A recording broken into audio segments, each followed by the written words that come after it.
It's been non-stop army building here in the studio as of late. It's incredibly rewarding, but I'll be real, your boy is tired.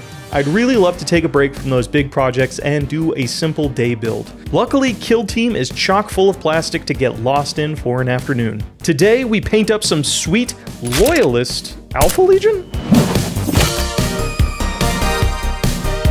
Welcome, Traveler, my name is Blake Rhea, and this is Love, Death, and Dice. I just finished reading Legion by Dan Abnett, and of course, I've got Alpha Legion on the brain. Are they Loyalists? Are they traitors? Is Alpharius dead? Or is it Omegon? The Alpha Legion also objectively have the coolest paint scheme. Fight me about it. Though they don't move me narratively like a lot of the other traitor legions, their ambiguity leaves so much more room for sandboxing. A while back, I picked up the Phobos Kill Team box, and I'd love to see what a Loyalist Alpha Legion looks like in the modern setting. Uncorrupted by chaos and staunch servants of the Emperor, albeit in their own peculiar way. I built the kit according to the instructions, but left out a few key parts for resin replacements. I found these awesome hooded heads on Etsy, as well as these stealthier power packs. For the shoulders, I went to my go-to bits printer, Pop Goes the Monkey. I love these bits because they add just the right amount of reptile scales, so I don't have to go in and sculpt anything with green stuff. For the base, I'm picturing they're sneaking into somewhere where they're not supposed to be.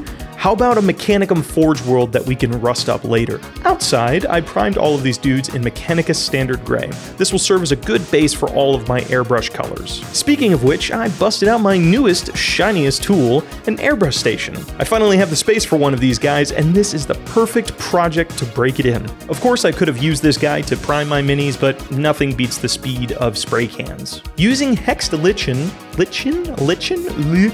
Using Hexed Lichen, which is probably my favorite purple ever, I gave each model a quick spritz. This will represent the shadows of my model, giving a really cool transition away from the turquoise highlights. Once that dried completely, I cleaned my airbrush and loaded it with Vallejo True Metal Aluminum. Spraying this only from above and onto select panels will undercoat my turquoise and give it that iconic shine. I used to not like lacquered metal looks, but the more I interact with Horus Heresy models and lore, the more I freaking love the look of it. Emperor's Children players, I'm looking at you beautiful, perverted blokes. Okay, to tint all of this, I gave it an even spray of a Kellen green.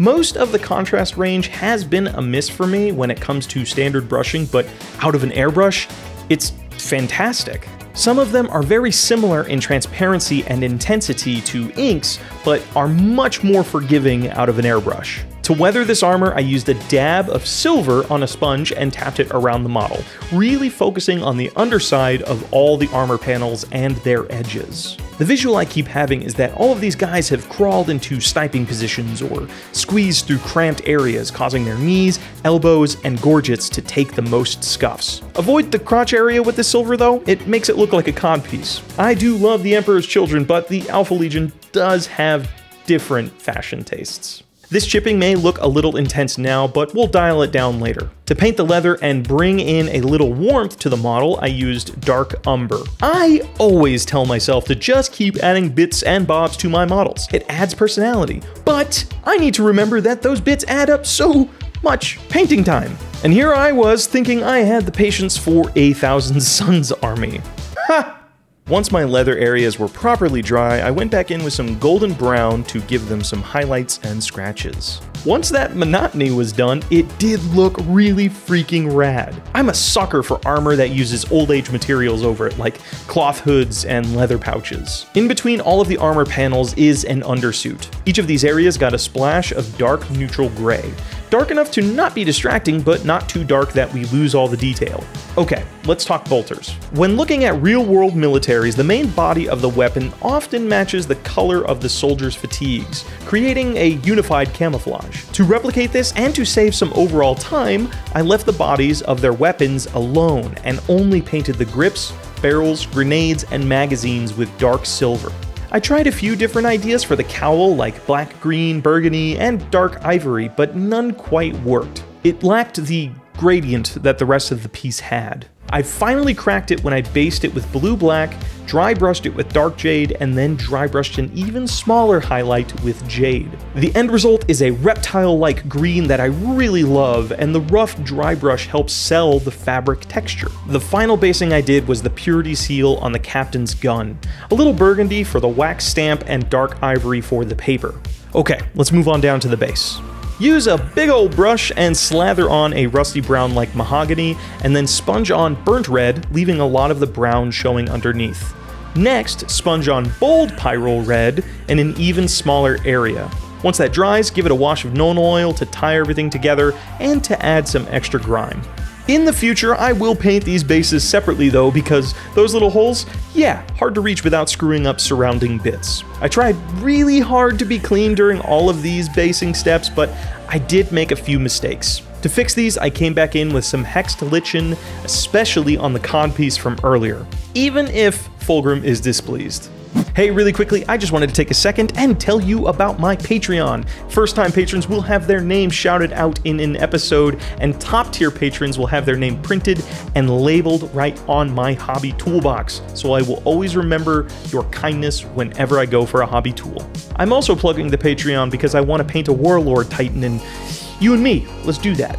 The next few steps are going to be pretty aggressive, so give each of the models a gloss varnish to protect the thin layers beneath. Using a crappy airbrush, I filled the cup with AK Interactive streaking grime and gave each model a thin layer of the stuff. Please make sure to wear a respirator during this step. I'm guilty of not doing this in the past, and I'm really trying to form better habits. This shit is really bad for you, and nobody wants to be the loser who died from painting minis. Ah, leg cramp! Oh god, leg cramp! Oh god. I applied the streaking grime over the entirety of each model, but really thickened it up towards the feet, selling the buildup of detritus they've snuck through. Following this, I came in with mineral spirits and cleaned up the topmost parts like the head, shoulders, and power pack. This draws the eye to the focal point of the model through color and brightness contrast. There are a few panels and electronics on select models, and that got me thinking, maybe I should try OSL now that I have this airbrush booth. To do this, I loaded my airbrush with white ink and lightly sprayed these panels, as well as the areas affected by their glow. The white builds up very slowly, so apply a few layers at a time to get a striking white in the hottest areas. Over all this white, I sprayed Doomfire Magenta.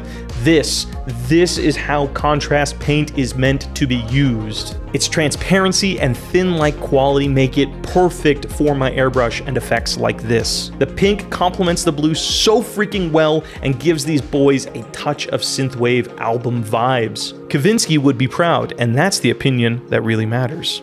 There are only a couple more steps to do before these lads are finished. Paint the rims with your best black and spray everything with a matte varnish to tie it all together, and more importantly, make the cloth cowls less reflective. After that, their infiltration can begin.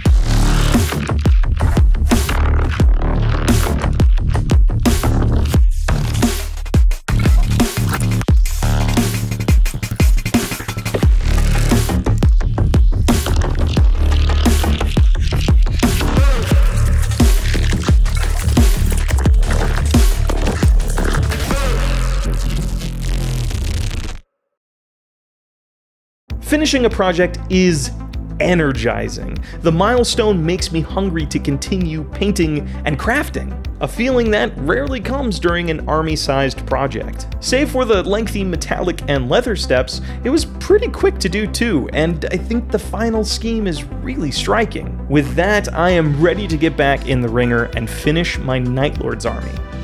Maybe. Until next time, subscribe, check out my Patreon if you are looking to support the show, and happy painting.